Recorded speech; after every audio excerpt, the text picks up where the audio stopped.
Hello, everybody. I'm super excited. So some of you might think, why would she talk about money in June? It's the end of June. It's 13 days till the end of the Mary Kay year.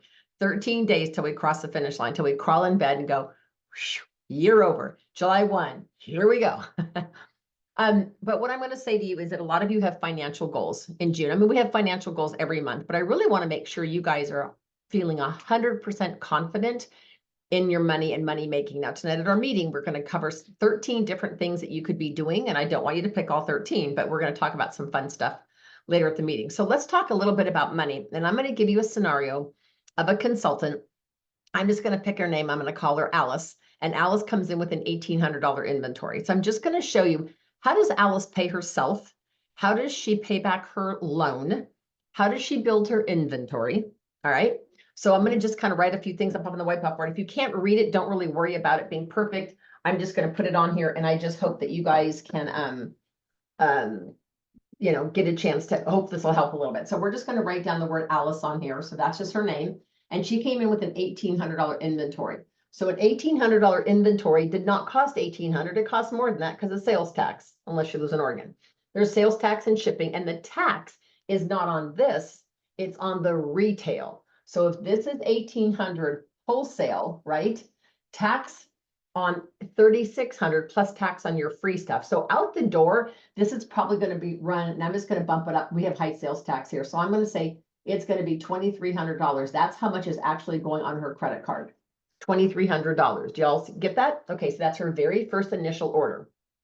Now, Alice does a kickoff party. And at our kickoff party, she sells $600. So she sells $600 at her kickoff, which we just recently had a $1,000 kickoff party. We had another one that was $800. So I don't think 600 is out of the ordinary. So we'll just go with that.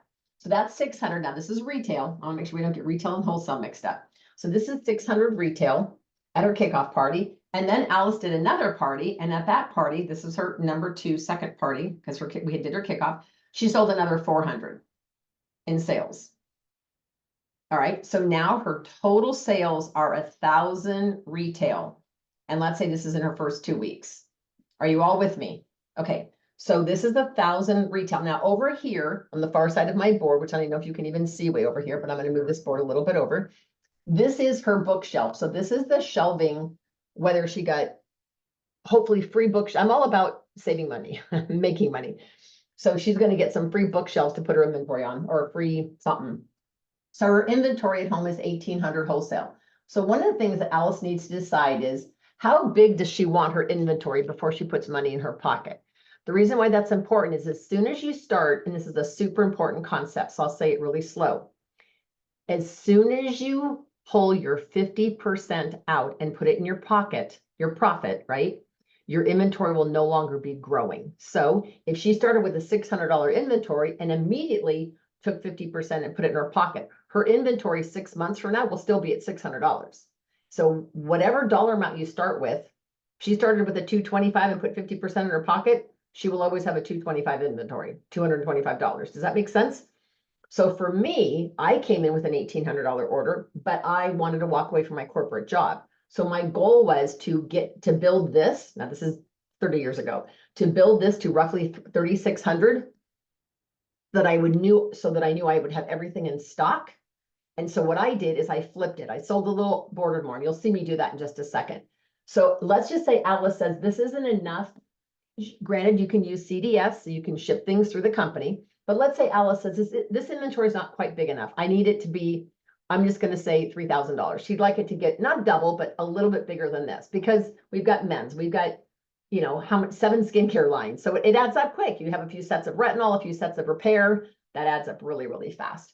So her goal is to grow this from 1,800 to 3,000. Okay. But the payment on this is, let's just go with an even number. Let's say the payment on this is $50 a month.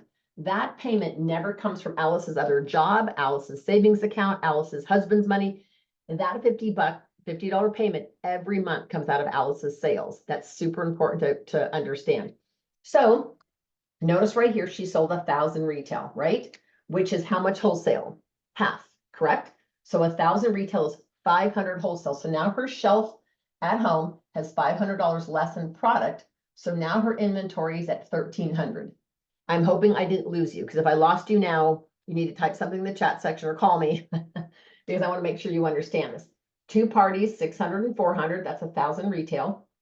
Half of that is for wholesale. So we take her 1,800 wholesale she started with, minus the 500 that she just sold wholesale. That leaves her with 1,300. Now, Alice also didn't have any product when she joined. So she needed to pull a repair set for herself, and she pulled out a satin hands, and she pulled out a satin lips, and she pulled out a microderm.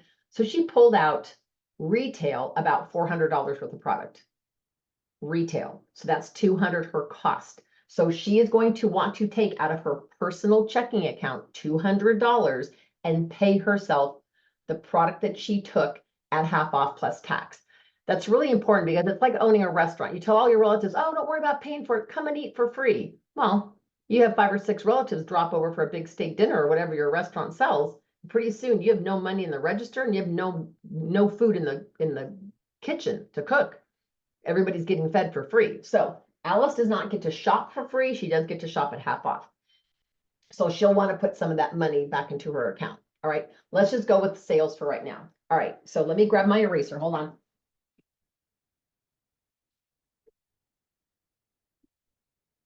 All right, so now we've sold $1,000. So now Alice has a choice. She has in her bank account right now $1,000, right? Plus some tax. So when we do her sales, we're not counting tax. So let's say she's really got in her checking account $1,100. Okay, so she's got $1,100. She has a couple options. Option 1 would be to take her 50%, her $550, put it in her pocket. Now, here's the deal. Mary Kay teaches us something called 60-40 split. And the 60-40 is 60% goes back into product and 40% goes into supplies or postage or whatever, and your profits. Excuse me, let me take that back. Their 60-40 split is 40 is your profit, 60 is 50% for product, and then 10% is for like section 2 and that stuff. I found that that required a calculator if I was at the bank. So I've always, my whole 30-year career, have always done it 50-50, and out of my 50 profit is what I take my section 2. Well, I'm not as excited about spending a lot of money on section 2 when it's coming out of my profit. When I say, wait, that's my 550, I don't want to spend a lot. You should never spend more than 5% of your order. So like on a $600 order, your section 2 should be roughly $30. So 10% would be 60 and half of that would be 30. So you should be spending about $30 on section 2. Sometimes you don't need much. And then other times you're like, wow, I'm out of lookbooks, I'm out of charcoal math samples. So I try to order some section 2 on every order so that I never have 2 orders with 0 and then 1 order with $200 of section 2. All right, so that's a whole other topic. So now Alice has this. So what Alice is going to do, and this is super important, is she's going to take her $50 Visa payment. Okay, so this is her $50 Visa payment. Okay, that leaves her with $1,050 left over. Okay, now let's say she also is committed to a bill. She has to pay her cell phone bill, and her cell phone bill is also $50. So we're just going to say, okay, so she's going to pay, or let's say she needs business cards. That's a better example. She wants the business card bundle with the logo stamp and the whole 9 yards. And so she spends $50 on business cards and supplies. All right. So that's going to leave her with $1,000 even. Okay. So we've got our $50 payment, and we've got our business cards that came out of our sales, of our retail sales. We have this $1,000. She's going to choose to grow her inventory. So Alice is going to take this and she's going to do $1,000 wholesale order plus tax. Okay. And you've got the other tax in your account because you collected tax when you sold stuff. Does that make sense? So she's going to do an order on here. So she's going to take this and she's going to order $1,000, right? Now her inventory is at 2,300. So a month ago it was 1,800. Now it just grew to 2,300. We did not put more on her credit card. Okay, we did not do anything other than we made a payment on the card, a minimum payment. Minimum payments are designed to never pay the card off, and we'll talk about that in a second. But so her inventory grew from 1,800 to 2,300. Well, remember, she wanted to get it to 3,000. So she's probably maybe 1 or 2 months away from hitting that profit margin. All right, so now let's erase this. So now she's in month 2, and Alice has got 6 parties on her books. Let's say 4 of them hold. And so out of her sales, so her second month, she has, we're going to go with a lower average. We're going to go with 350 because I think 350 is incredibly conservative. So 4 parties. Okay, so we're going to do 4 parties at $350 each. That's 3, 6, 9, 12. That's $1,400 retail. So she had a $1,400 month retail. Are you all with me? So that's taking 700 wholesale off her shelf. So we go over here minus 700. Hopefully you're all still with me. Okay, so what that leaves is that leaves her $1,600 of inventory. Are you with me? Out of this $1,400, what do? We make a $50 Visa payment. And now she decides, oh my gosh, I need a beauty coat. So now we spend another $60 on a beauty coat. You don't need to spend a lot of money on getting cute and all that stuff. So now we're at $1,290. I have weird numbers. Okay, that's fine. Whatever. So is that right? $1,290, 12, 13, 14. Yeah, that's right. All right. So she has $1,290 left in her account. She made a Visa payment. Remember that Visa payment comes out of your sales. Then we did the beauty coat she needed, and this is what's left over. Now she's going to do a $1,200 order. I'm just going to forget the 90 for right now because it's easier. I'm going to do this. So now she's at 2,900. So literally she can say, you know what? My inventory is big enough. I'm good. So starting next month, month 3, she literally starts pulling a huge profit. Does that make sense? So again, another order is not going on a credit card. Now, some people have said to me, yeah, but I get cash back, or I get brownie points or credit card points for charging it. So let's say she wanted to charge this order. You charge this order for $1,200. You immediately go online and make a credit card payment for that order, the total amount of the whole order. So it'll show a charge and it'll show a payment of the exact same number. What's great about that is it's killer for your credit score when you make huge payments like that. All right. And it'll just kind of help motivate you. All right. So now we're in month 3. This is a really important thing. So now we're in month 3. She's got this down, man. She's doing some 5 and 5s, and she finds that her 5 and 5 appointments are running about $75 each, and she's got more parties booked. And so she has sales of $2,000 in the month, in her 3rd month. All right. Now, at this point, she says, okay, I'm ready to pull a profit. My inventory is the perfect size. It's at 3,000 wholesale. I got a couple of everything in stock for the most part. All right. So now she has a couple options. She could split this and do a $1,000 order. And then she's got a $1,000 profit. Okay. And out of her $1,000 profit will come her payments and all that. So so 2,000 retail is 1,000 wholesale. So that means we're going to do minus 1,000, which is her sales. And then we're ordering 1,000. So what happens? Do you guys I don't know if you guys can see this on camera. It's a wash. It shows take 1,000 off, put 1,000 on. We're still at 2,900. Do y'all see that? Because what she's doing is she's not buying necessarily the same product, but the same dollar amount. So if you have an $1,800 month, you need to put at least 900 back into inventory. Otherwise, your inventory is getting smaller. Let's say she chose not to do a $600. Let's say she chose not to do 1,000. She decided to do a $200 order. Well, then her inventory is going to drop by 900 wholesale dollars, like by a lot. Okay, so be really, really careful. Manage this just like a store, and I promise you it'll pay off 100-fold. All right, so let's move this. Let's get this going quicker. So a $1,000 order is done. What does she do with this $1,000 profit? Well, option 1 is her loan, her Mary Kay loan. So that is definitely an option. Option 2 is other cards. Okay, so here's the deal. This loan, this Visa that she put this on, her Mary Kay credit card, is 100% tax deductible, the interest.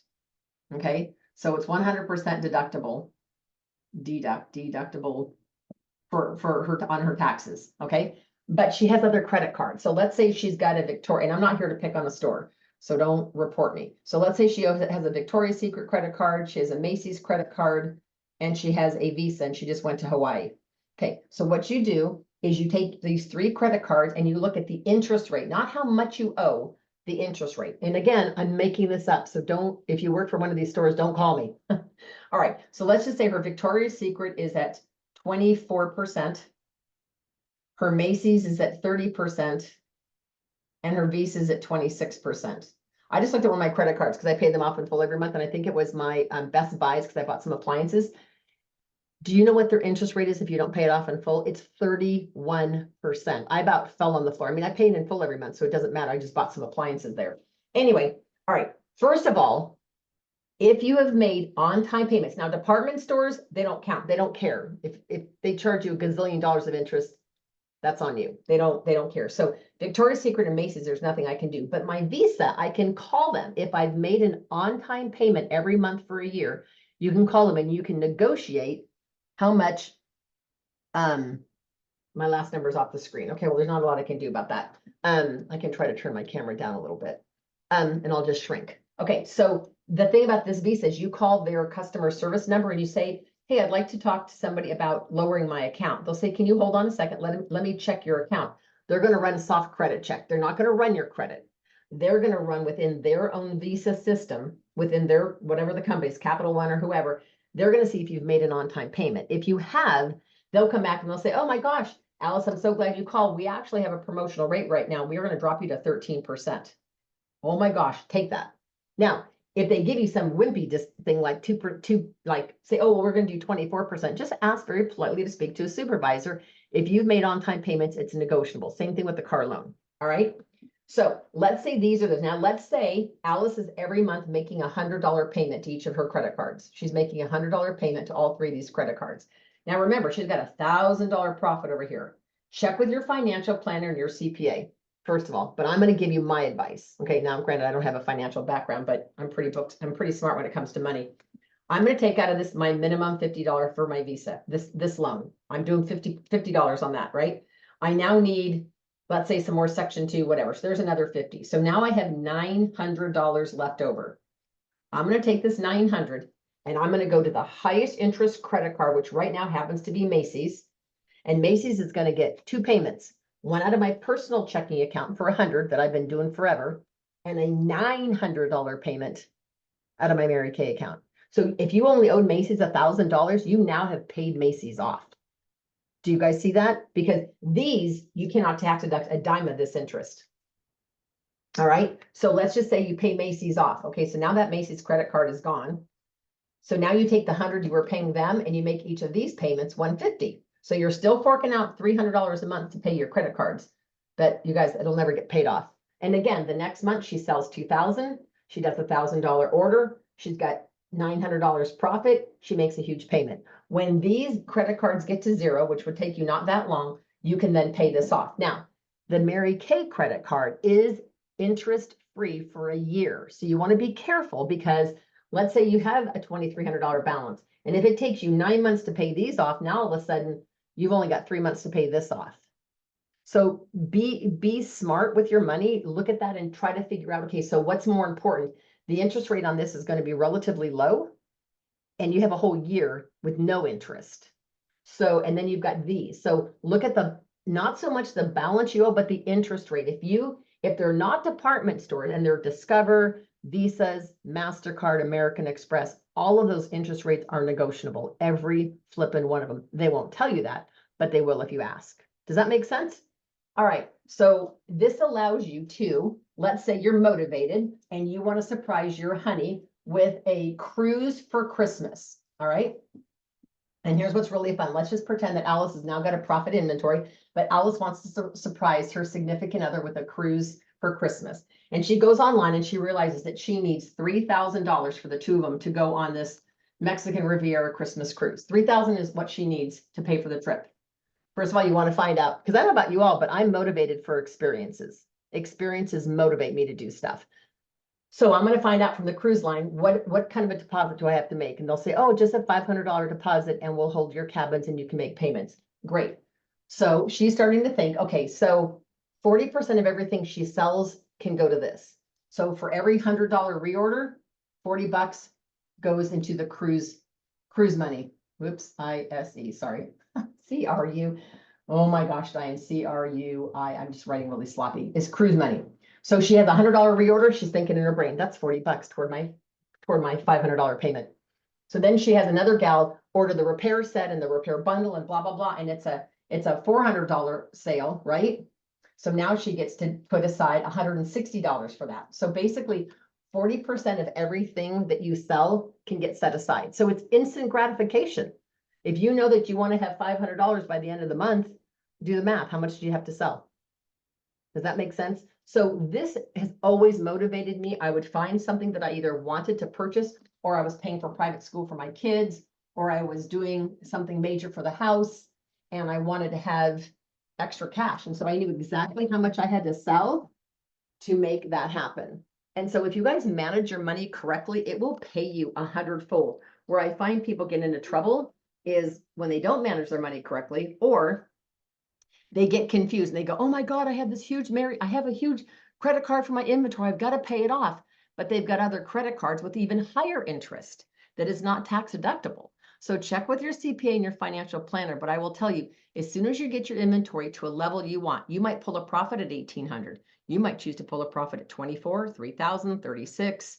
I have about a 9,000 wholesale inventory. So like I had 5 customers all today order things, cross my fingers, thank God, every single thing they wanted, I have in stock. Some of them got my last of something. So it's like, because I try to have everything in stock because customers, they like that. When they can get stuff immediately, it makes all the difference in the world. So I hope you guys found this little money management thing helpful. If you have any questions, reach out to me. Managing your money can be a really fun thing. Don't let it stress you out. Do not tell yourself, I'm not good with money. Do not tell yourself I can't make money. That's not true. But I love doing the math. So I just added up. So you guys have seen the $10 square sheets that I use all the time. So every $1,000 sheet, which is, there's 100 squares with $10 in them. Every $1,000 sheet, okay, 400 of that is my cruise money or my play money. So every time I fill out a sheet, $400, I can go do whatever I want. I can go buy fancy shoes. I don't buy stuff. I usually do experiences. I can go someplace overnight. I can go down to Santa Cruz for the night. So what's fun about the money is that it's mathematical, not magical, and it can be extremely motivating to have that $1,000 day or that $1,000 weekend. All right, you guys, I hope you found this helpful. Have a great day.